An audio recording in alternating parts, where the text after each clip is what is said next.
Élève ta voix, élève ta voix. Lorsque tu étais dans la boue du péché, quelqu'un t'a aimé. Élève ta voix, élève encore ta voix. Prie le Seigneur, élève encore ta voix. Encore loin. Mais toi, tu es patient, Éternel des armées, parce que tu nous aimes d'un amour sincère, Seigneur Jésus. Sois glorifié, toi le Dieu Tout-Puissant, toi le Saint d'Israël. Merci, toi le premier-né dans tous les frères. Sois glorifié, Jésus. Oh Seigneur mon roi. Merci, Seigneur mon Créateur. Merci, Éternel mon roi. Malgré tout ce que tu fais, le Seigneur t'aime toujours. Ça, c'est vrai. Malgré ce que tu subis, le Seigneur t'aime toujours. Bien-aimé, élève ta voix, élève ta voix. Reconnais cet amour. Reconnais cet amour, élève ta voix. Tu es patient à notre côté, car tu connais nos difficultés, Seigneur Jésus. Et toi, tu es patient, Seigneur. Oh Jésus, voilà pourquoi tu nous parles. Voilà pourquoi tu insistes. Parce que tu nous connais, Éternel des armées. Sois glorifié, toi, le Dieu véritable. Oh Jésus, le Dieu. Sois élevé, Seigneur. Sois élevé.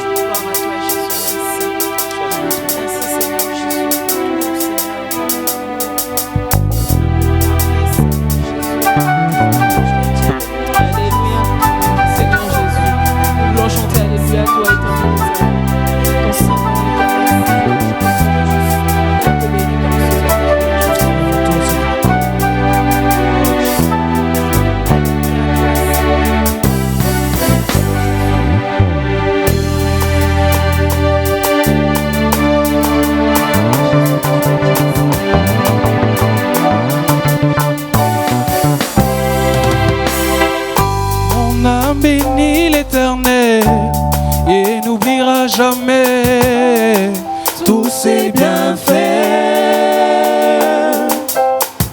Mon âme bénit l'Éternel et que tout ce qui est en moi bénisse son saint nom.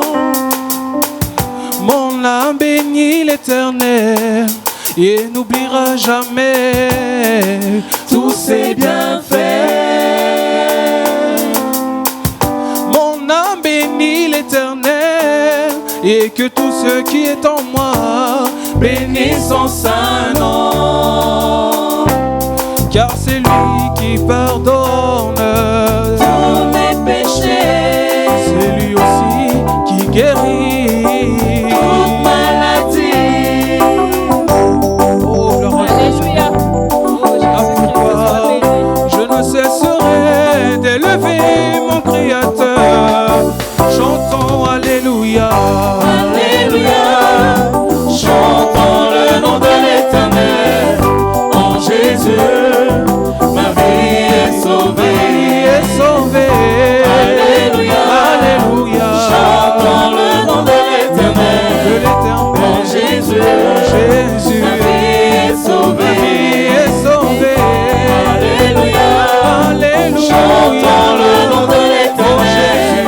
En Jésus, ma vie est sauvée.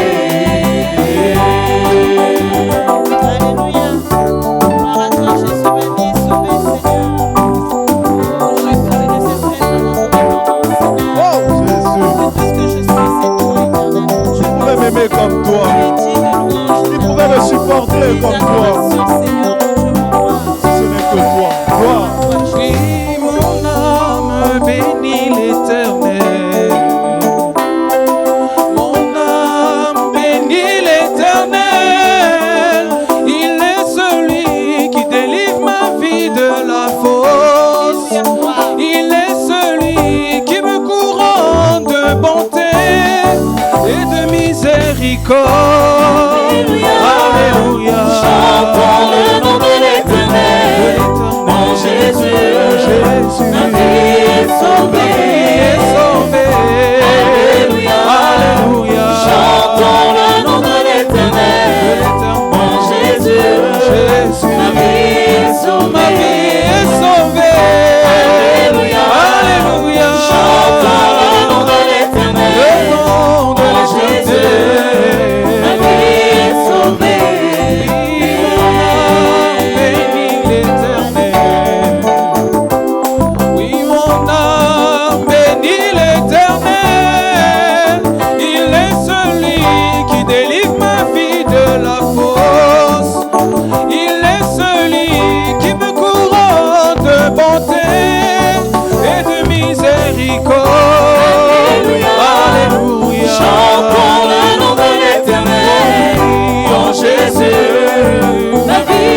Mon âme bénit l'Éternel et n'oubliera jamais tous ses bienfaits.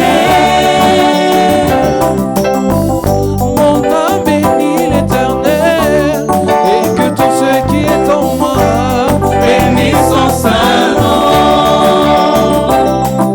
Oh oui, mon âme bénit l'Éternel et n'oubliera jamais tous ses bienfaits. Mon âme bénit l'Éternel et que tout ce qui est en moi bénisse son saint nom. Oh, car c'est lui qui pardonne tous mes péchés. C'est lui aussi qui guérit toute maladie. Oh, Jésus. Chantons Alléluia. Alléluia. Alléluia. Chantons le nom de l'Éternel. En Jésus, ma vie est sauvée. Ma vie est sauvée. Alléluia. Alléluia. Chantons le nom de l'Éternel. En Jésus, ma vie est sauvée. Ma vie est sauvée. Ma vie est sauvée. Ma vie est sauvée. Ma vie est sauvée. Oh, ma vie est sauvée. Ma vie est sauvée. Il n'y a plus de condamnation pour ceux qui sont en Christ. Ma vie est sauvée. Il n'y a plus de condamnation pour ceux qui sont en Christ. Ma vie est sauvée. Oh, ma vie est sauvée. Ma vie est sauvée.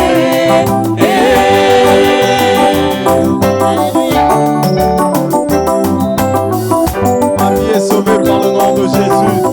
Et la Bible dit qu'il n'y a plus de condamnation pour ceux qui sont en Christ. Et nous sommes heureux de l'appartenir. Parce que les diables, les coutumes, les traditions qui nous réclamaient autrefois n'ont plus de pouvoir sur nous. Parce que quelqu'un a payé le prix. Voilà pourquoi il mérite d'être célébré, le Seigneur Jésus-Christ. Il mérite d'être élevé au plus haut des cieux. Parce que personne ne pouvait nous délivrer des condamnations de nos familles. Personne ne pouvait arracher nos vies vraiment d'oppresseurs. Mais lui, il a intervenu dans l'ivrognerie là où nous étions, dans la vie de publicité là où nous étions. Combien d'hommes nous ont conseillés, mais nous n'avons pas prouvé gain de cause. Mais lorsque sa main est apparue sur nous, Jésus-Christ nous a sauvés. Il nous a fait sortir de l'ivrognerie, des coutumes, des traditions. Oh Jésus, ma vie est sauvée. Ma vie est sauvée. Ma vie est sauvée. Ma vie est sauvée. Je ne vis mon cher, je ne vis pas de malheur. Mais par ton amour, tu m'as fait asseoir à ta table. Oh, mais ma vie, mon cher, je n'avais pas de valeur. Mais par ton amour, tu m'as fait asseoir à ta table. Oh, me Bartimée, tu as eu pitié de moi. Oui, fils de David, par ton amour, je vois de nouveau. Comme Bartimée, tu as eu pitié de moi. Fils de David, par ton amour, je vois de nouveau. Comme la femme samaritaine, j'ai déposé ma cruche.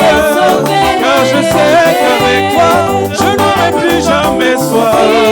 Oh, comme la femme samaritaine, j'ai déposé ma cruche. Car je sais qu'avec toi, je n'aurai plus jamais soif. Comme la femme prise en flagrant délit d'adultère, tu ne m'as pas condamné, tu m'as dit va et ne pêche plus. Comme la femme samaritaine, j'ai déposé ma cruche. Car je sais qu'avec toi, je n'aurai plus jamais soif. Comme la femme prise en flagrant délit d'adultère, tu ne m'as pas condamné, tu m'as dit va et ne pêche plus.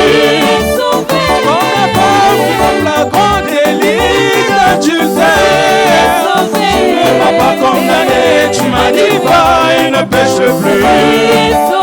Moi qui méritais la mort, tu as accepté de prendre ma place.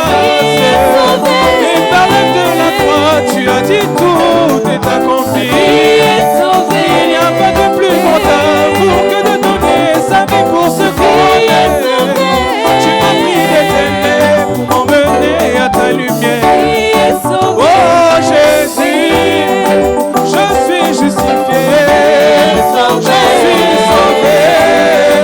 Je suis sauvé.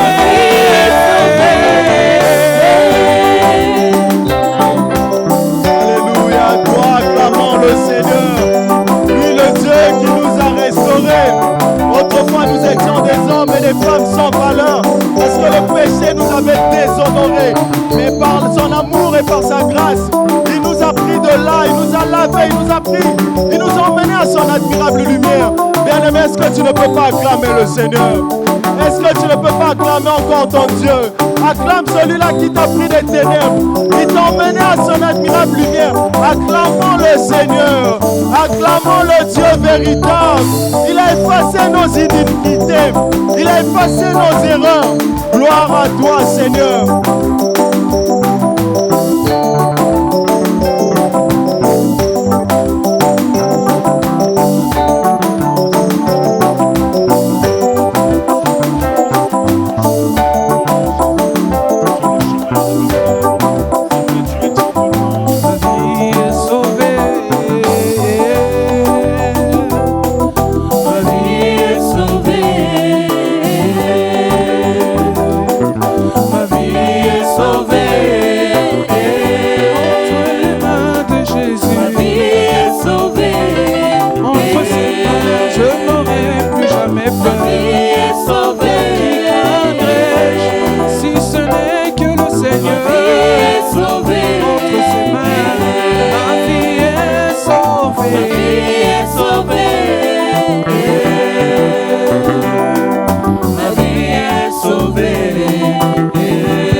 Disons merci à notre Seigneur parce que c'est lui qui nous a sauvés.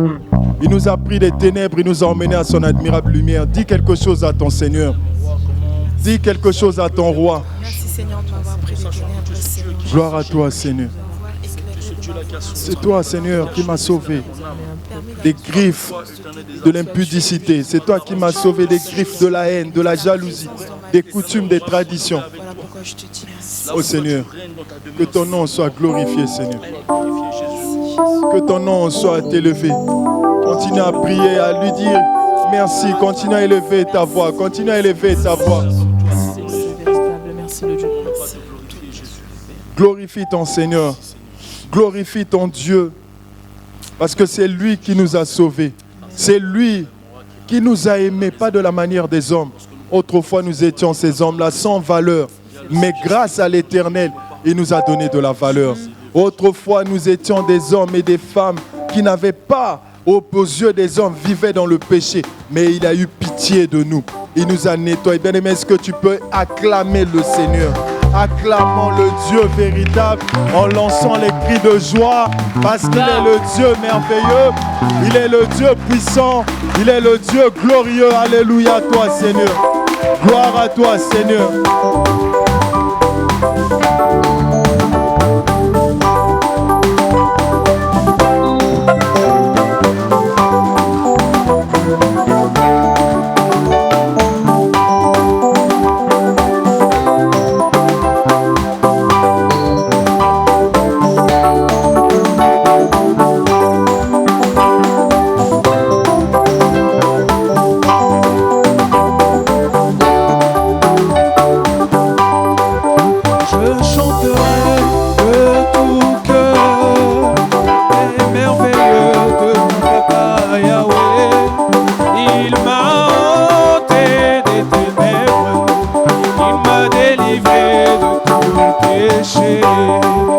Je chanterai de tout cœur,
jamais.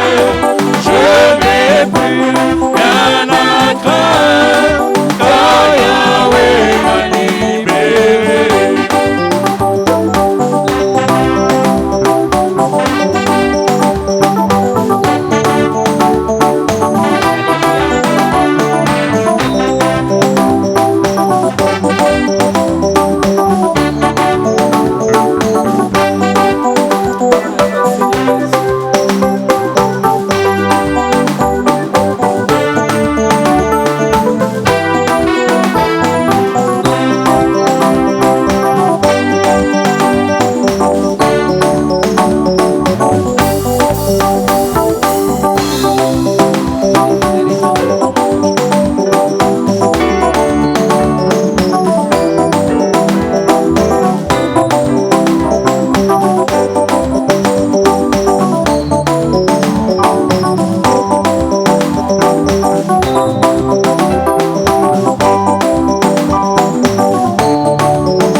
recommander ton cœur entre les mains du Seigneur. Tu vas dire à ton Dieu, à ton Créateur de te faire grâce, afin que la parole pénètre en toi, afin que la parole brise les chaînes, afin que la parole ôte en toi toute infirmité, et qu'en sortant d'ici, que le Seigneur t'emmène dans les dimensions élevées.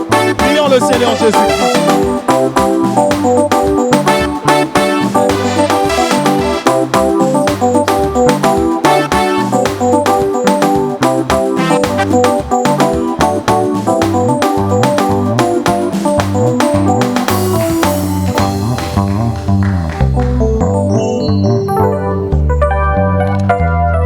Que le Seigneur vous bénisse. Merci. Donc, prenez place. Prenons nos Bibles. Donc, nous ne voulons pas encore tarder. Exode.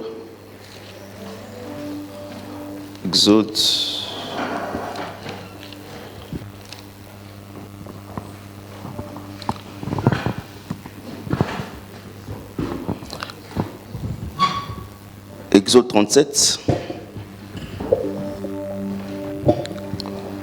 verset 17 jusqu'au verset 24.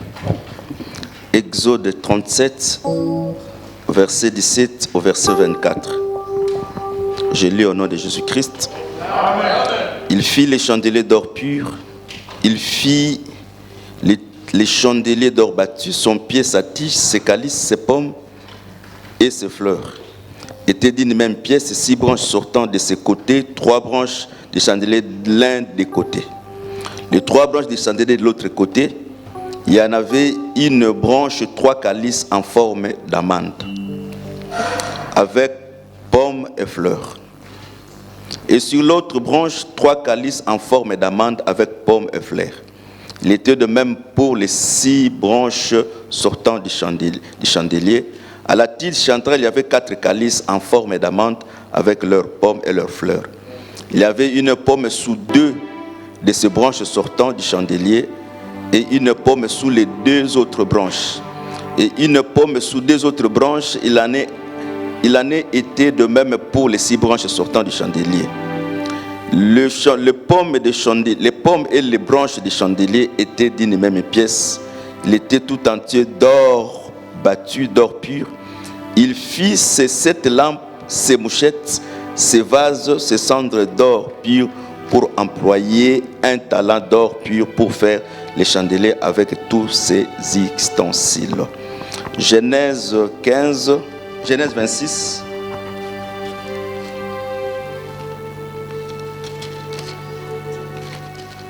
Genèse 26, je commence par le verset 15.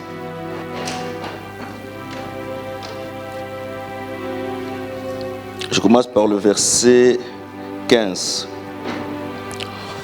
Tous les puits qu'avaient creusés les serviteurs de son père du temps d'Abraham, son père, les Philistins, les comblèrent et les remplirent de poussière. Et Abimelech dit à Isaac, va-t'en chez nous, car tu es beaucoup plus puissant que nous. Isaac partit là et campa dans la vallée de Guéar où il s'établit.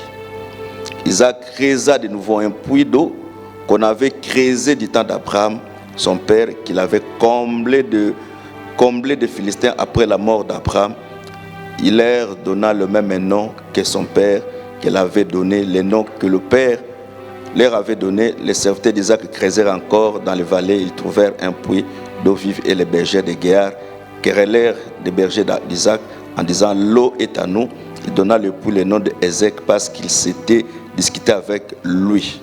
Prenons Jean 4, verset 13 à 14. Jean 4, verset 13 à 14. Jean 4. Jean 4.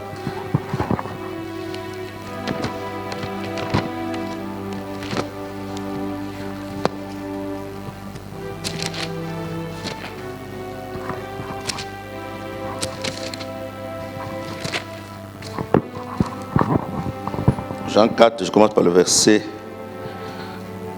13. Jésus répondit, quiconque boit de l'eau de cette eau aura soif, mais celui qui boira de l'eau que je lui donnerai n'aura jamais soif. Et l'eau que je lui donnerai deviendra en lui une source d'eau qui jaillira jusqu'à la vie éternelle. 15. La femme dit au Seigneur, donne-moi cette eau afin que je n'aie plus soif et que je ne vienne plus puiser. Et viens ici. Prenons pour terminer 1 Thessaloniciens 5, verset 14 jusqu'au verset 24. 1 Thessaloniciens 5.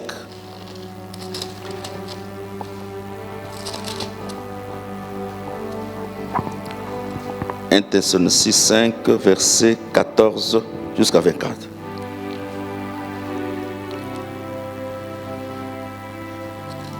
Oh, je suis dans des Thessaloniciens, désolé. 5.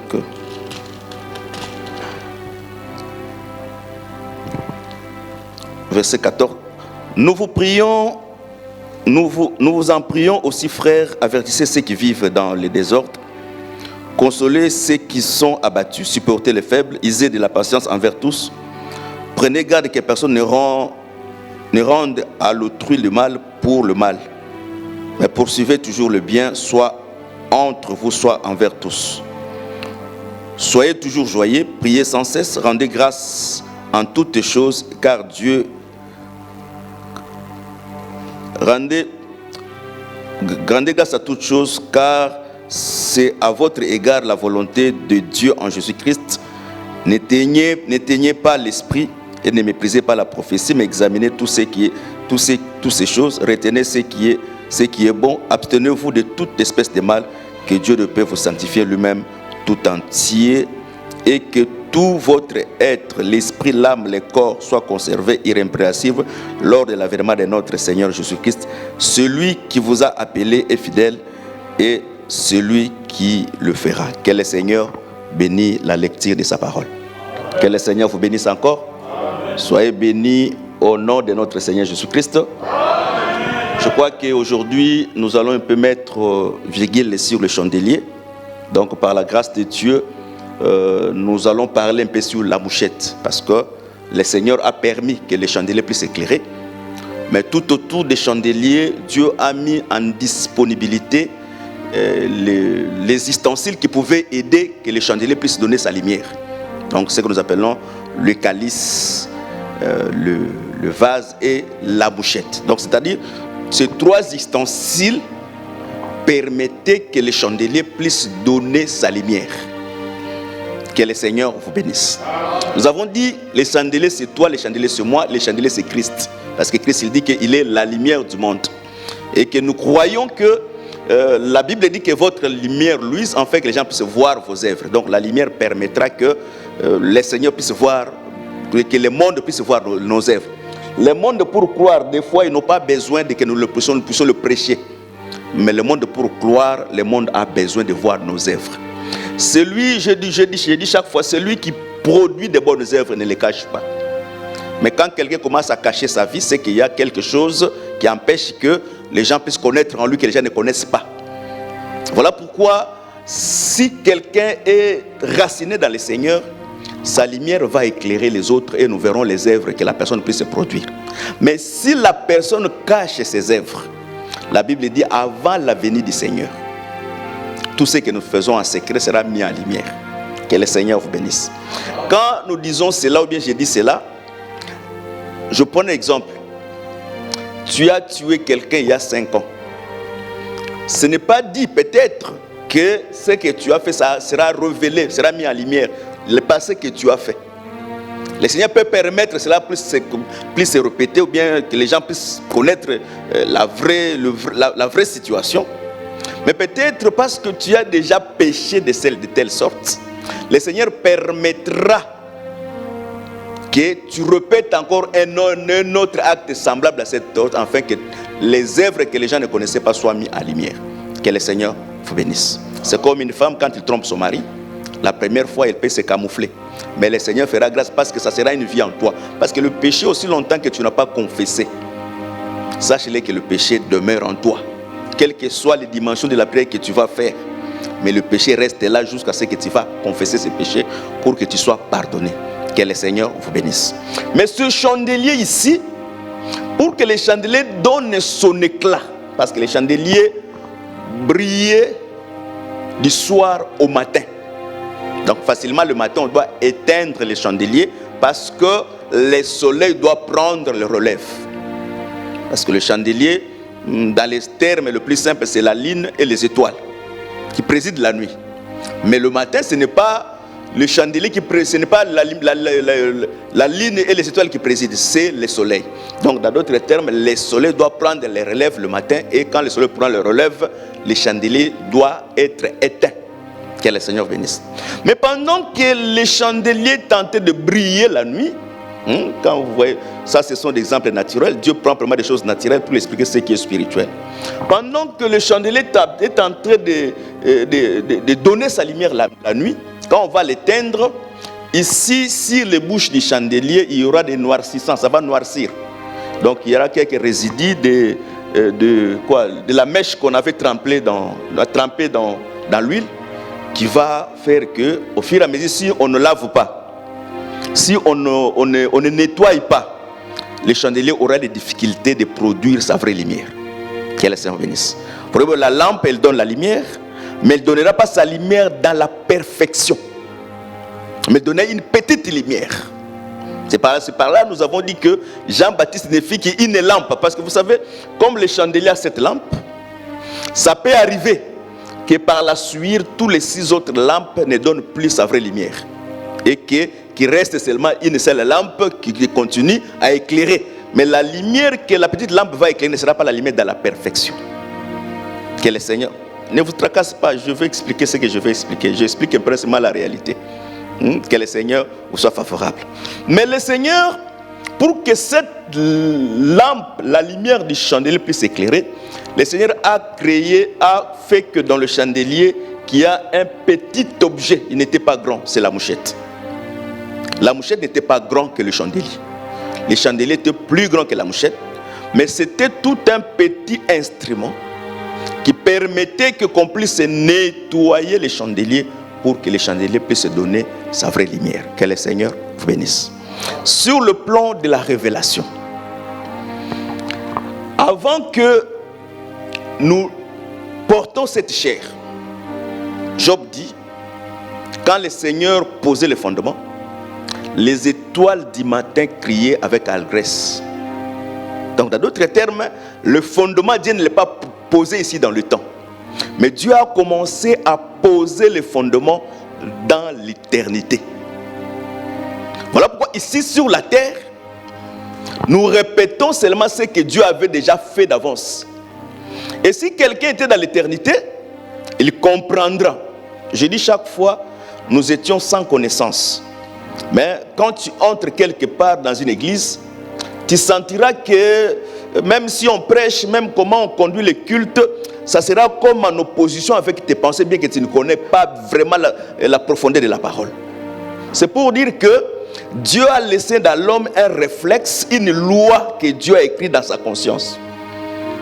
Même en étant dans l'erreur, mais cette loi règne toujours au travers de notre conscience. Voilà pourquoi tu peux faire le bien sans pourtant qu'on te parle de Jésus. Pourquoi? Parce que la loi de la conscience existe en toi. Ce n'est pas moi, c'est Paul qui dit. Si les païens font le bien, c'est-à-dire dans leur conscience, il y a écrit une loi. Donc dans d'autres termes, c'est-à-dire depuis l'éternité, Dieu avait déjà mis un pensée, nous étions déjà des lumières. Mais en entrant dans cette chair, parce que cette chair c'est la nuit, ce n'est pas les jours. En entrant dans cette chair, ça c'est les ténèbres, les corps du ténèbre. Et automatiquement, la lampe ne peut pas donner son éclat. Pourquoi? Parce qu'en étant dans cette chair, c'est ce que je dis le dimanche, il faut naître 2 fois. Il faut naître de la femme, il faut naître aussi de la parole. Quand tu nais de la parole, là, ta lampe peut donner son éclat. Mais quand tu es seulement né dans la chair, il est difficile que tu produis le fruit de la lumière. Parce que nous croyons que la lumière a ce fruit. Que le Seigneur vous bénisse. Maintenant, Dieu a pris cette lampe, il l'a mis dans le corps de la chair. Mais Jésus, quand il est venu dans le monde, premièrement, la Bible est trop claire. Jésus est venu avec les corps semblables à ceux de l'homme. Mais le corps de Jésus n'était pas semblable à notre corps. Parce que nous sommes nés par les relations entre l'homme et la femme. Mais Jésus est né par la vertu de Dieu. Donc dans d'autres termes, Jésus est né seulement des corps semblables. Mais pour aller à la croix, parce que la Bible dit, je donne une écriture, la Bible dit, si dans un corps quelqu'un meurt, tous les gens qui se trouvent dans cette maison sont impurs. Mais celui qui est dehors, aussi longtemps qu'il n'est pas entré dans cet corps, il sera pur. Mais il deviendra impur quand il va entrer dans la maison. Donc nous croyons, premièrement, pendant tout le temps que Jésus marchait à Jérusalem, il n'était pas entré dans les tentes d'Adam. Parce qu'il disait que qui me convaincra de ce qu'on appelle le péché. Mais pour aller à la croix, Jésus-Christ est entré maintenant dans cet corps. Voilà pourquoi lui aussi il est devenu impur. Que le Seigneur vous bénisse. Donc c'est par la résurrection que le Seigneur a donné son vrai éclat de la lumière. Parce que nous croyons que la lampe c'est l'esprit. L'apôtre Paul dit ceci, que votre être soit irréprochable. Le corps, l'esprit et l'âme. Donc l'homme en soi est tripartite. Il y a la chair, l'esprit et l'âme. Donc la lumière, c'est l'esprit. La lumière, c'est l'esprit. Maintenant, l'homme en étant souillé, l'homme en étant souillé, Dieu a pris le petit objet, la mouchette, pour que le chandelier puisse donner son vrai éclat. C'est-à-dire, Dieu dans sa grandeur ne peut pas nettoyer la lampe. Mais Dieu dans la petitesse, c'est à ce moment il peut devenir un objet pour nettoyer la lampe afin que tu puisses donner la lumière. Voilà pourquoi, avant que toi tu sois serviteur, le premier serviteur c'est lui-même le Seigneur Jésus-Christ. Et tout ministre aussi, c'est un balaïr. Ce n'est pas moi, c'est Paul qui dit. C'est un balaïr qui est là pour enlever la suie sur les lampes des chandeliers, afin que les chandeliers puissent donner son vrai éclat de la lumière. Donc, tel que tu es là, pour que tu produises la lumière, parce que quand tu viens dans l'église, le seul objectif que nous réunissons, afin que toi tu puisses produire la lumière. Or, quand tu produis la lumière, c'est à ce moment que tu es allé en tirant l'enlèvement. J'ai expliqué les jours passés. Les 5 sages avaient la lampe, les 5 folles aussi avaient la lampe. Mais pour que le Seigneur entre avec les 5 dans la chambre des noces, il faut que la lampe des 5 puisse produire la lumière. Si la lampe donne sa lumière, là le Seigneur verra tes œuvres. Et quand il verra tes œuvres, il va te prendre pour entrer dans le repos. Mais les 5 folles, comme ils n'ont pas donné la lumière, c'est-à-dire là le Seigneur laisse à chacun de nous de produire les œuvres. Et c'est les œuvres que le Seigneur, parce que la Bible dit, la Bible c'est les œuvres justes des saints. C'est ça la Bible d'une épouse. Donc il faut que tu produises la lumière pour que tu entres. Donc dans d'autres termes, Dieu a mis les objets uniquement pour que la lampe du chandelier puisse donner sa lumière continuellement. Donc, dans d'autres termes, la mouchette a pour le rôle, dans sa petitesse, de porter les saletés du chandelier. Et nous comprenons, la Bible dit, celui qui avait la forme de Dieu, il s'est dépouillé, il a pris la forme d'un simple homme. Donc, dans d'autres termes, le Seigneur s'est diminué pour qu'il puisse porter tes péchés, pour que toi, tu puisses éclairer. Que le Seigneur vous bénisse. Que le Seigneur bénisse. Mais dans la marche, vous allez remarquer que les chandeliers étaient allumés presque tous les jours. Ça, c'est par exemple, j'entre maintenant dans la doctrine comme ça. Donc, les chandeliers étaient allumés presque tous les soirs au matin. Tous les soirs au matin. Dans d'autres termes, chaque matin, les sacrificateurs étaient chargés, avant d'allumer la lampe, le soir, de nettoyer la lampe. Que le Seigneur bénisse. Voilà pourquoi dans un temps, en étant dans cette chair, tu peux te retrouver dans le péché. Mais le péché que tu te retrouves, il faut que la mouchette vienne encore faire le travail pour que tu donnes encore le véritable éclat. Que le Seigneur bénisse. Celui qui n'est pas un vrai enfant de Dieu, quand quelqu'un n'est pas un enfant de Dieu, quand il pêche, le péché peut encore l'éloigner, la honte du péché peut encore éloigner cette personne de la présence de Dieu. Voilà pourquoi, quand quelqu'un n'est pas réellement converti, c'est un danger. Pourquoi? Parce que le péché paie la honte. Parce que quand quelqu'un n'a pas fait la vraie conversion, parce qu'il y a les gens qui n'ont pas fait la vraie conversion, mais ils donnent un aspect comme s'il est converti, mais en réalité, il n'est pas converti. Et souvent, les gens comme ça, quand ils tombent dans le péché et que les gens comprennent son péché, au lieu de revenir vers Dieu, la personne s'éloigne encore de Dieu.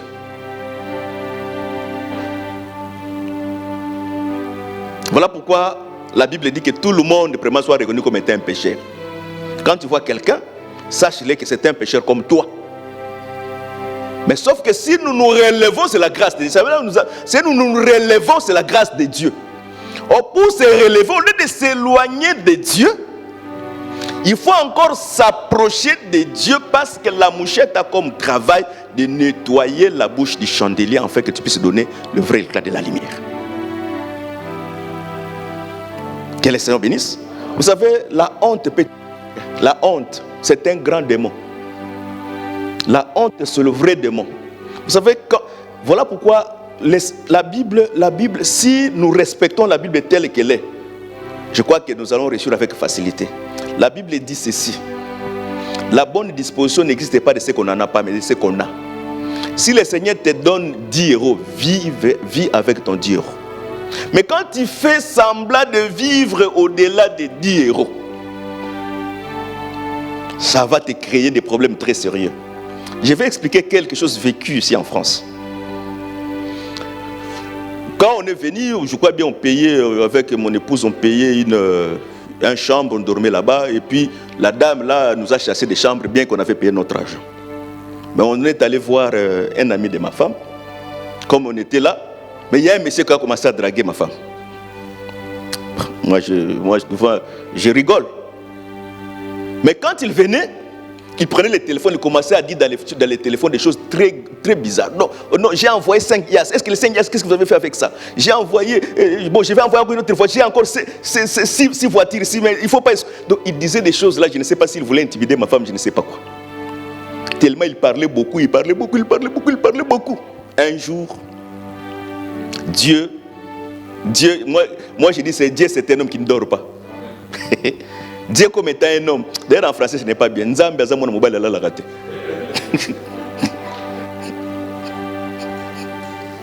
Je suis parti dans un hôpital. Donc le monsieur travaillait dans cet hôpital-là.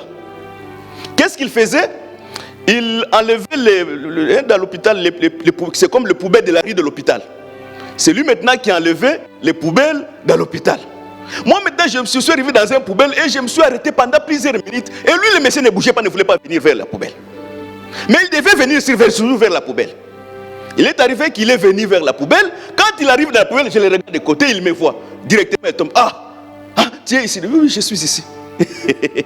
Il me dit, vraiment, j'ai travaillé avec les papiers d'autrui. Maintenant, le monsieur m'a pris des papiers. Donc, je ne suis pas, je sais comment m'en sortir. Donc, il donnait un aspect de ce qu'il n'était pas. Mais Dieu, comme grand, et depuis ce jour-là jusqu'à aujourd'hui, même dans la maison, on a pu revoir les messieurs. Donc, il faut vivre tel que tu es. Ça te permettra, parce que Dieu élève chacun au temps convenable. Que le Seigneur bénisse. Maintenant, regarde maintenant cette rencontre. Il a éloigné ses frères de cette maison. Imaginez si tu étais la maison de Dieu, la personne aussi pouvait s'éloigner automatiquement de la maison de Dieu. Mais il oublie, en étant dans cette chair, la mouchette qui est le ministère de la parole, a un travail de faire tous les jours de nos vies, afin que nous puissions briller. Que le Seigneur vous bénisse. La Bible dit ceci, parce que Jésus est venu chercher le fils d'Abraham. Ce n'est pas moi, c'est la Bible qui dit. Jésus est venu chercher le fils d'Abraham. Même quand il a guéri la femme courbée, il a dit, c'est fille d'Abraham que Satan tenait lié. Quand il lit bien la Bible, il dit, est-ce que cette femme était liée? Non, il avait seulement les dos courbés. Mais Christ interprète que cette femme est liée, que les démons ont tenu captive plutôt. Et Christ les guérit. Christ arrive sur le puits. La femme samaritaine arrive là-bas. Il dit, donne-moi de l'eau. Il dit, non. Entre nous et vous, les Juifs, il y a l'inimitié. Nous, notre père Abraham nous a laissé cette puits. Et vous avez dit que les salis est à Jérusalem. En bref. Donc, dans d'autres termes, en dehors de cette puits que Jacob a laissé, il y avait encore un autre puits à Jérusalem. Que le Seigneur bénisse. Mais le Seigneur lui dit, mais non, si tu savais, celui qui t'entendait demander de l'eau, c'est toi qui aurais demandé de l'eau, et de l'eau que je te donnerai coulerait dans ta vie jusqu'à la vie éternelle. Or, quand nous lisons Jean 7, la Bible dit, l'eau que le Seigneur parlait qui va jaillir jusqu'à la vie éternelle, c'était le Saint-Esprit. Que le Seigneur bénisse. Donc cette femme d'adultère, mais c'était un puits. Mais c'était un puits rempli de poussière. Parce que la mauvaise connaissance, ce sont des poussières. Le péché, ce sont des poussières. Le péché, c'est les poussières. Donc tout celui qui est dans l'entier de la chair, c'est un pécheur. Parce que la poussière, c'est la nourriture du serpent. Parce que quand Dieu maudit l'homme, Dieu maudit Abiké, il dit au serpent, tu vas te nourrir de la poussière de la terre. Donc dans d'autres termes, la poussière de la terre, c'est la matière qu'on a fabriqué l'homme. Donc l'homme, dans d'autres termes, la chair ici, c'est la nourriture du serpent. La nourriture, c'est-à-dire le diable a l'autorité sur la chair. Quand il détruit la chair, c'est fini, le diable est fini avec toi. Mais aussi longtemps que tu es dans la chair, le diable est derrière toi. Voilà pourquoi Jésus, comme un frère, il a jeûné pendant 40 jours. Or, la Bible dit que tu ne peux pas frapper ton frère au-delà de 40 jours, c'est une ligue de succomber. Donc, après 40 jours, Jésus était devenu un frère parfait que le diable ne pouvait plus le tenter. Que le Seigneur vous bénisse. Parce que Jésus n'était pas seulement Dieu, mais il montrait aussi comment un frère pouvait vivre pour en finir avec le péché. Maintenant, Jésus dit, si tu savais, c'est moi qui t'aurais donné de l'eau. Et tu deviendras une source d'eau vive. Donc, dans d'autres termes, cette femme était aussi un puits. Mais c'était un puits qui était rempli de poussière. Mais cette femme ne peut pas devenir un puits qui va jaillir jusqu'à la vie éternelle si Jésus n'enlève pas la poussière qui était dans cette puits. Or, si Jésus dit d'enlever la poussière qui est dans notre puits, donc dans d'autres termes, Jésus doit quitter la royauté pour descendre de la petitesse et porter la poussière de cette femme. Pour que cette femme devienne une source d'eau vive. Je prends une écriture que je donnais et j'explique et je conclue tout ce que je suis en train de dire. La Bible dit, Abraham est allé dans le pays des Philistins. Il a creusé un puits. Et après la mort d'Abraham, les Philistins sont emparés du puits. Ils ont mis la poussière sur le puits. Mais Isaac, quand il est venu, Isaac commence à lever la poussière dans la même puits d'Abraham pour que les brebis d'Isaac s'abreuvent toujours dans le même puits. Donc, Isaac, quand la Bible dit Isaac, mais quand vous lisez la Bible, ce sont les serviteurs d'Isaac qui étaient en train de lever la poussière. De la même manière, la Bible dit, c'est Jésus qui baptisait, mais toutefois ce n'était pas Jésus, mais c'était ses serviteurs. Donc, dans d'autres termes, les serviteurs de Jésus, c'est Jésus. Les serviteurs d'Isaac, c'est Isaac. Que le Seigneur bénisse. Donc, ils sont arrivés, ils ont enlevé la poussière. Mais pourquoi les serviteurs d'Isaac ne sont pas venus enlever la poussière dans un autre puits? Ils sont seulement venus enlever la poussière dans le puits qu'Abraham avait creusé. Donc, dans d'autres termes, le Seigneur, même s'il est venu sur la terre, il n'est pas venu pour sauver tout le monde. Et tout le monde ne sera pas sauvé. Mais Jésus est venu rechercher le fils d'Abraham. S'il trouve que tu es fils d'Abraham, quelle que soit la dimension de la poussière qui est en toi, il va envoyer ses serviteurs qui le faisaient 4 parce qu'ils ont la mouchette pour nettoyer la poussière. Et quand ils vont nettoyer la poussière, tu vas produire la lumière. Maintenant, l'apôtre Paul, je commence maintenant à expliquer. L'apôtre Paul conclut pour dire, il dit, lisons cette écriture, parce que peut-être je vais mal répéter, je vais mieux répéter l'écriture. Il dit, nous vous prions frères, avertissez ceux qui vivent dans les désordres. Donc dans d'autres termes, ceux qui peuvent éteindre la lampe, parce que le Saint-Esprit c'est une lumière. Et la Bible n'éteignait pas le Saint-Esprit. Il dit que avertissez ceux qui vivent dans le désordre. Donc même si on se réunit, comme chacun de nous comme étant un puits d'Abraham, nous devons faire l'effort de prêcher que les gens s'éloignent du désordre. La vie du péché, c'est le désordre. Même si les gens sont vêtus, ils sont très bien vêtus, l'église est très bien embellie, ils ont des pas qu'ils marchent, mais si le péché demeure dans la vie des gens, ils sont dans le désordre. Vous savez, il faut très bien lire la Bible. Quand vous lisez Acte 2 ceci, il dit ceci, il persévérait dans l'enseignement, Ils persévéraient dans la prière et la crainte de Dieu s'emparait d'eux. Donc, l'église de Simon-Pierre, s'il y avait le miracle, la pauvreté c'était dans cette église, parce que la plupart des gens qui priaient dans cette église craignaient Dieu. Donc dans une église en soi, une vraie église qui a pris du temps, on doit trouver le nombre de gens qui craignent Dieu plus supérieur que les gens qui ne craignent pas Dieu. Que le Seigneur bénisse. On ne peut pas entrer dans une église où l'église a fait 10 ans, les fidèles ont fait 10 ans, mais peut-être il y a 5-10 personnes qui craignent Dieu, les autres ne craignent pas Dieu. Et les gens ils sont en train de chanter Alléluia, le Seigneur viendra. Mais non, le Seigneur ne viendra pas comme ça. Et dans l'église comme ça, il ne faut pas espérer qu'il y aura le miracle, parce que le miracle est basé sur la crainte de Dieu. Souvenez-vous de Jésus.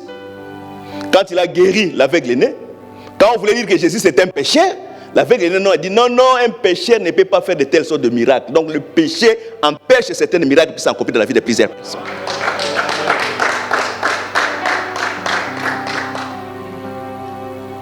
Que le Seigneur vous bénisse. Donc, avertissez ceux qui vivent dans le désordre. Dans l'église en soi, quand quelqu'un vit dans le désordre, on doit les convoquer. Quand on t'exhorte, on te parle, tu n'écoutes pas, tu es convoqué. Je prends un exemple terre à terre, parce que les gens n'aiment pas qu'on parle de la dîme, mais je vais en parler. Tu travailles. Première année, tu ne donnes pas la dîme. Deuxième, troisième, quatrième. Maintenant, tu seras convoqué. Tu es un pécheur. Pourquoi toi, tu ne donnes pas ta dîme? Oh, dans cette église-là, on demande des dîmes. Oui. Parce que c'est le seul moyen que tu seras béni. Prenons l'exemple de la Bible. La Bible dit, la pluie, comme étant la parole, ne descend pas sans pourtant arroser, féconder la terre, donner le pain et donner la semence. Le pain c'est pour la chair. Le pain c'est la guérison, le travail, tout cela c'est le pain. La bonne santé, c'est le pain. Mais en dehors du pain, il te donne encore la semence pour s'aimer. Parce que quand tu as la semence, tu dois s'aimer pour espérer moissonner. Donc, si même nous prêchons, tu as le pain, mais Dieu te donne la semence encore, en dehors du pain. Mais la semence, quand tu ne la sèmes pas, l'Écriture dit maudit soit celui qui retient le bleu. Et la Bible dit celui qui regarde le temps et le vent. Il a la semence, il ne sait pas, il deviendra pauvre. Voilà pourquoi la cause de plusieurs personnes qui sont dans la pauvreté. Vous savez, Dieu n'est pas injuste. Dieu, si tu vois, Dieu ne bénit pas d'autres personnes. Même s'il fait semblant de craindre Dieu, sache-le que Dieu le connaît plus que toi. Je peux commencer à implorer la grâce pour quelqu'un, Seigneur, parce que vous savez, un ministre, c'est comme une maman. Ça, c'est la Bible, ce n'est pas moi, c'est une maman, c'est une nourrice. Un ministre, c'est une maman. La maman, quand il a des enfants dans la maison, s'il y a un enfant qui récite, les autres ne récitent pas, son cœur ne sera pas dans la joie comblée, quel que soit l'autre a reçu. Donc il doit chercher comment celui-ci, il n'avance pas. Ça, ce sont les mamans selon la chair. Mais Dieu n'est pas seulement maman, mais Dieu connaît aussi nos pensées. Ils savent que si je visite celui, il va m'oublier dans quelques jours. Voilà pourquoi le Seigneur laisse encore la personne endurer dans la souffrance. Afin que le Seigneur taille vraiment la personne. Que le Seigneur vous bénisse. La Bible dit encore, avertissez ceux qui vivent dans les désordres. Avertissez ceux qui vivent dans les désordres. Avertissez ceux qui vivent. Consolez les faibles. Soyez patients. Et ne rendez pas le mal par le mal. Donc, dans d'autres termes, quand on n'a pas la patience,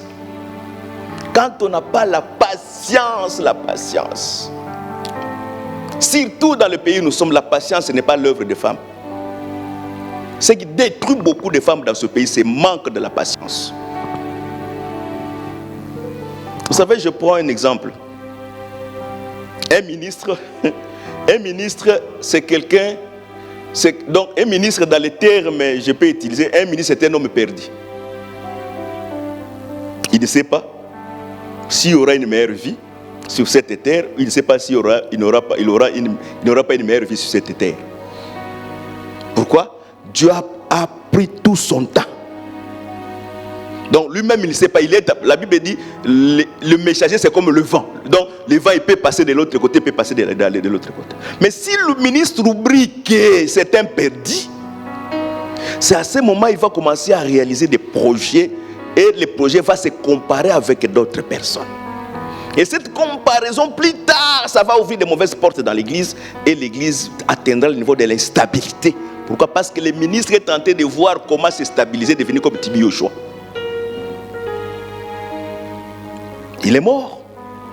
Vous avez vu la grande Lix, ça c'est l'opulence.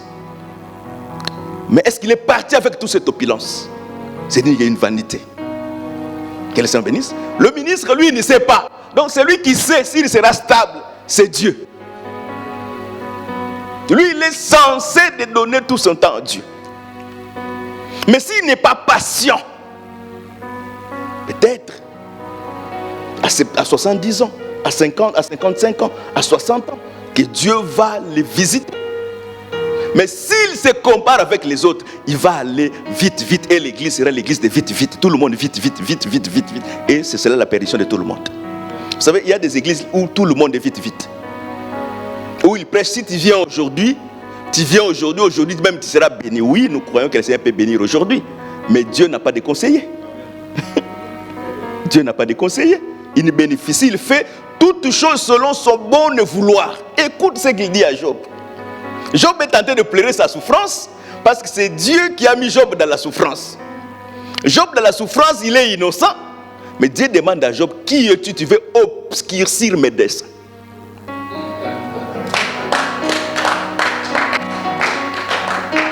Donc tu as dans la grâce, tu as raison.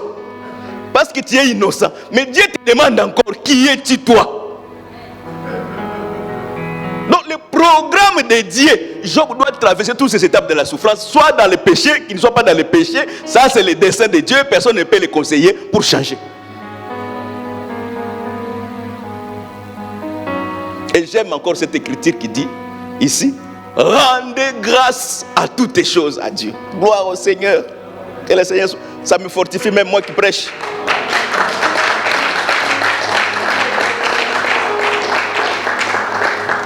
Que le Seigneur bénisse. Il dit rendez grâce à toutes les choses et n'éteignez pas le Saint-Esprit. Donc ce qui peut éteindre la lumière du chandelier quand on ne sait pas rendre grâce à Dieu dans toutes les choses. Qu'est-ce que cela veut dire? Quand on a un bon travail, oh Dieu soit loué, j'étais là en action de grâce, je donne l'enveloppe. Quand on est marié, oh Dieu, tu es merveilleux, tu es grand, je donne l'action de grâce. Mais quand on est dans la souffrance, on ne peut pas rendre grâce à Dieu, on s'enferme en soi-même. Oh, on commence à se poser des questions. Est-ce que Dieu existe? Est-ce que réellement Dieu existe? Pourquoi Dieu, s'il existe, il a permis que ça soit ainsi? Et qui est-il un homme pour obscurcir les desseins de Dieu? Et cela éteint la lumière. Oh, quand la lumière est éteinte, c'est les ténèbres qui prennent le devant. Or, les ténèbres, c'est tout un homme, c'est le diable. C'est à ce moment la vie de la personne devient plus pire qu'avant. Voilà pourquoi nous avons des AVC, des gens qui souffrent des maladies du cœur. Il est là, mon cœur, j'ai chaud. La conséquence de ne pas rendre grâce à Dieu dans la souffrance. Tu veux seulement rendre grâce à Dieu quand tu es dans oh Dieu, notre Dieu, mon Dieu, Seigneur Lingala, pardonne-moi. Notre Dieu est puissant. Non, rends aussi grâce à Dieu dans toutes les choses.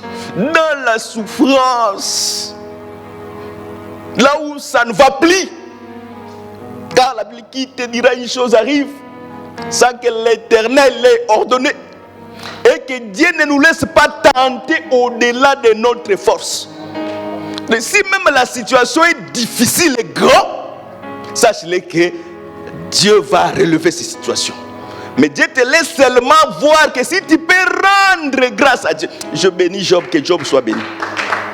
Parce que Satan a défié Dieu. Il a dit que Job va t'insulter. Rends-lui seulement pauvre, il va t'oublier. Mais Job, même dans la pauvreté, la Bible est trop claire, Job n'a pas péché. C'est-à-dire les hommes pêchent moins quand ils sont riches, mais réellement les hommes pêchent plus quand ils deviennent pauvres. Pourquoi? Parce que dans la souffrance, les questions qu'ils se posent, ce sont les questions qui les font pécher tous les jours. Et à chaque instant, à chaque minute. Il est malade. Oh, mais pourquoi je suis atteint? Pourquoi je suis atteint de cancer? Le cancer, Seigneur, oh, sois calme, rends grâce à Dieu. Rends premièrement grâce à Dieu. Et dis à Dieu, j'accepte, mais le malheur atteint souvent le juste, mais l'Éternel l'en délivre toujours.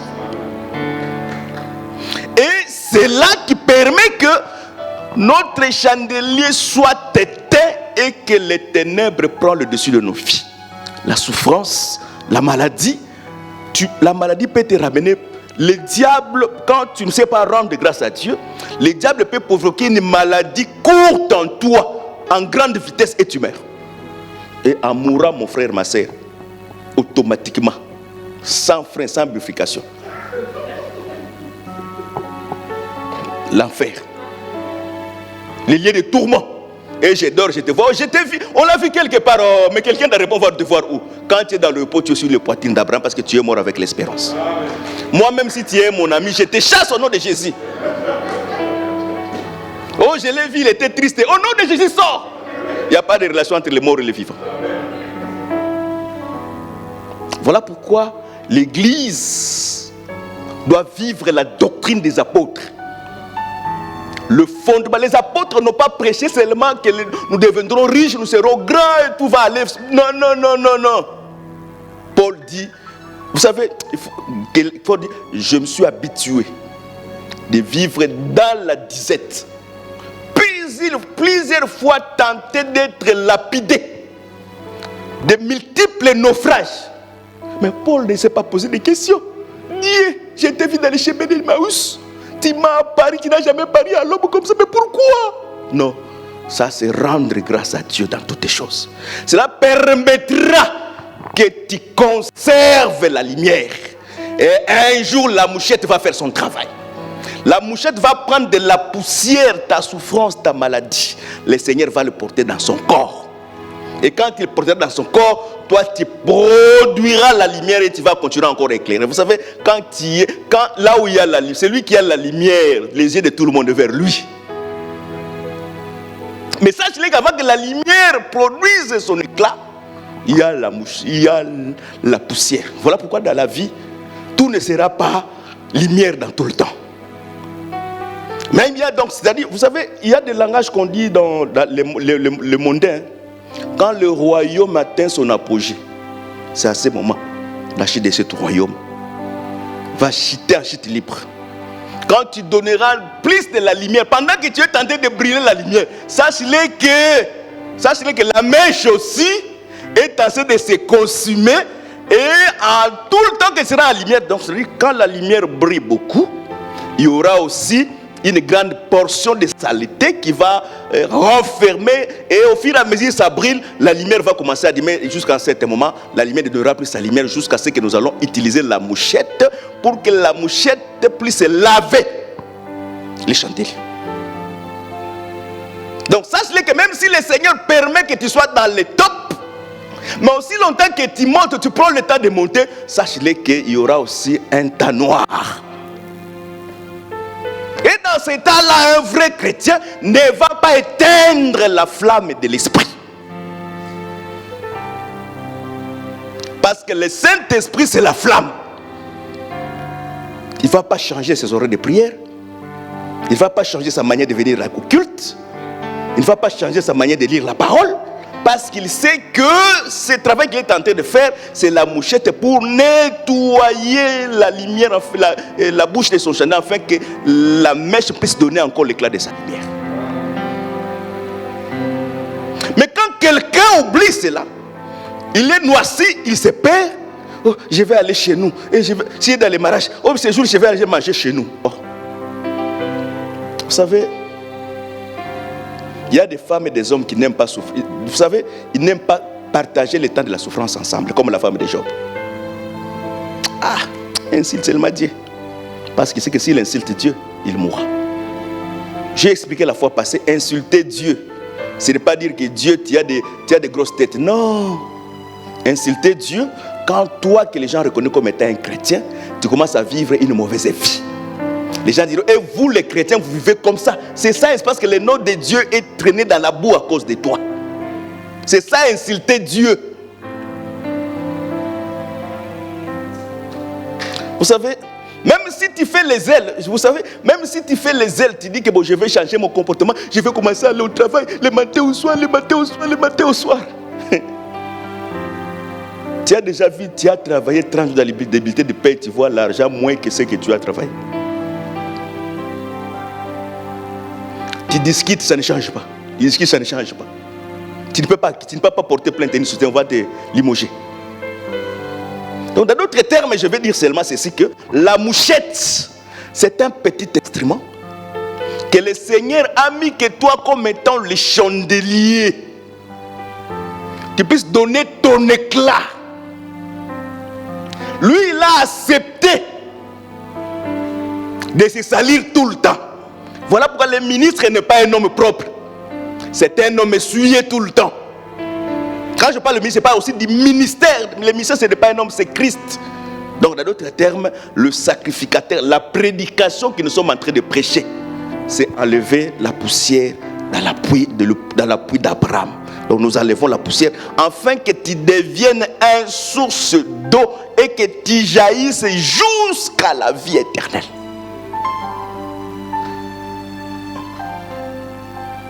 Et la mouchette, il fait ce travail continuellement. Voilà pourquoi nous disons que prêcher, c'est faire l'aspersion pour que tu deviennes pur.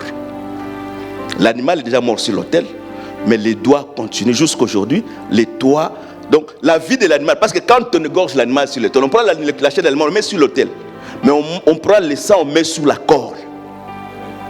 Donc l'animal qui est mort à l'autel, il continue à vivre au travers de son sang. Or, le rôle du sang, c'est quoi? C'est l'expiation du péché.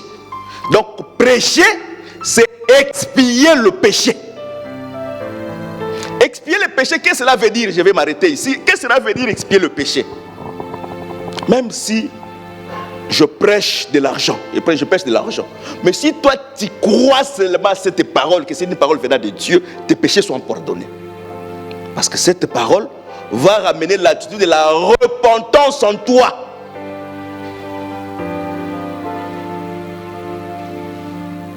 Que le Seigneur vous bénisse. Donc la mouchette, ces ustensiles ont été faits seulement pour que toi, tu puisses avoir un bon éclat de la lumière. La vase d'huile, c'est seulement que quand l'huile diminue, on met encore de l'huile. Parce que nous croyons que l'enseignement, c'est l'huile. À chaque fois quand nous prêchons, nous mettons la vase d'huile en toi afin que tu continues à briller. Imaginez, je termine par là. La veuve de Sarepta, il y avait seulement le pain et un petit vase d'huile. S'il mange, lui et son enfant, c'est fini. Mais si les prophètes mangent le pain et l'huile de cette femme, l'huile va continuer. Pour que l'huile de cette femme puisse résister jusqu'au jour où la pluie va descendre, il faut que Élie mange. Or, l'huile et le pain, c'était le prix de la vie de cette femme et de son enfant. Je vais te dire ceci pour terminer. Quand tu donnes ta vie à Jésus, ne donne pas seulement ta vie, donne aussi le prix de la vie de tes enfants. Le Seigneur pourvoira dans leur vie. Il faut éviter que l'Europe emporte tes enfants. Ils sont en Europe, ils vont venir quand ils viennent. Non. Quand l'enfant est... Pourquoi quand il commet un crime, c'est toi qui es invité à la police? Il faut imaginer toutes ces choses-là. Pourquoi ce n'est pas toi qui as volé, mais c'est lui qui a fait le crime. Mais comme il est mineur, tu es convoqué. Donc dans d'autres termes, tu es le responsable de sa vie aussi longtemps qu'il n'a pas atteint la majorité. Comme étant responsable, toi, tu as pris la responsabilité de ton corps, tu l'as donné à Jésus. Donne aussi la vie de tes enfants à Jésus. La mouchette fera son travail. Que le Seigneur bénisse. Je veux que tu inclines ta tête. Rends grâce à Dieu. Je sais que peut-être tu souffres, tu as une maladie, tu as une quelconque situation. Rends aujourd'hui, répands-toi, rends grâce. Peut-être j'ai oublié de te rendre grâce dans la souffrance. Seigneur, que ton nom soit glorifié. Prions dans le nom de Jésus-Christ.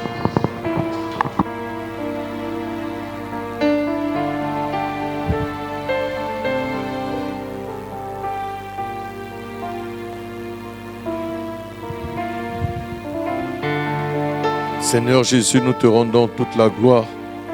Seigneur Jésus, nous bénissons ton nom, nous te disons merci pour tout. La Bible dit que nous devons rendre gloire à Dieu en toutes choses. Je te rends toute la gloire pour ma vie, pour ce que tu fais au milieu de nous. Parce que je sais que toi-même tu dis que tu connais les projets que tu as formés sur nous. Et dans ces projets, il n'existe pas de projet de malheur. Il n'y a que des projets de bonheur. Et tout cela pour nous donner un avenir et de l'espérance.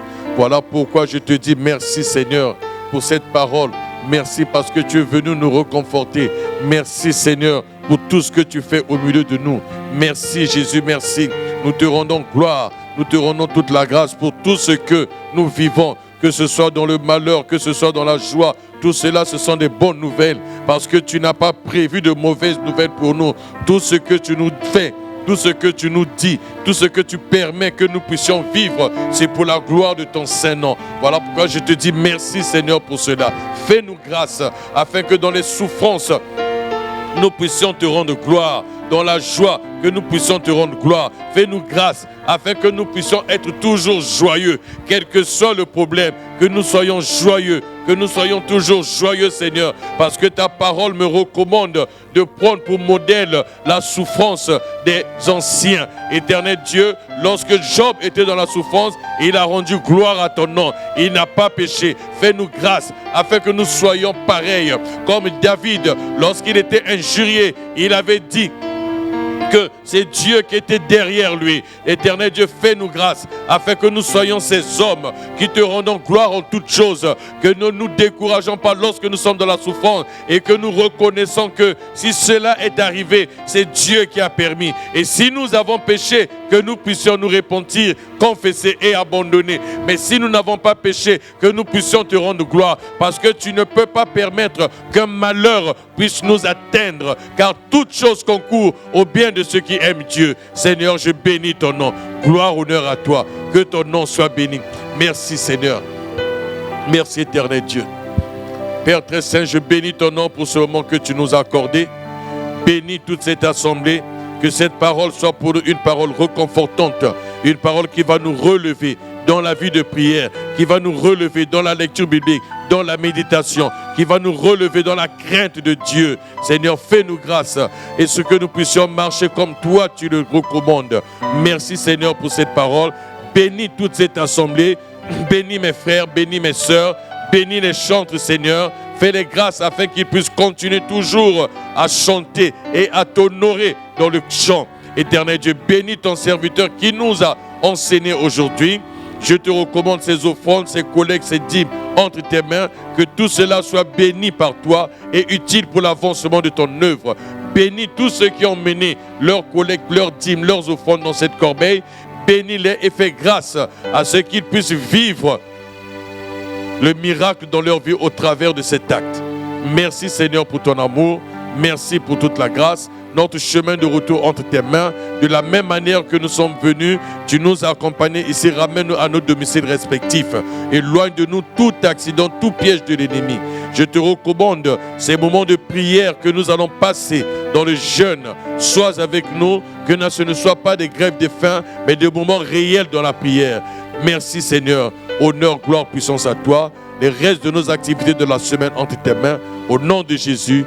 Amen.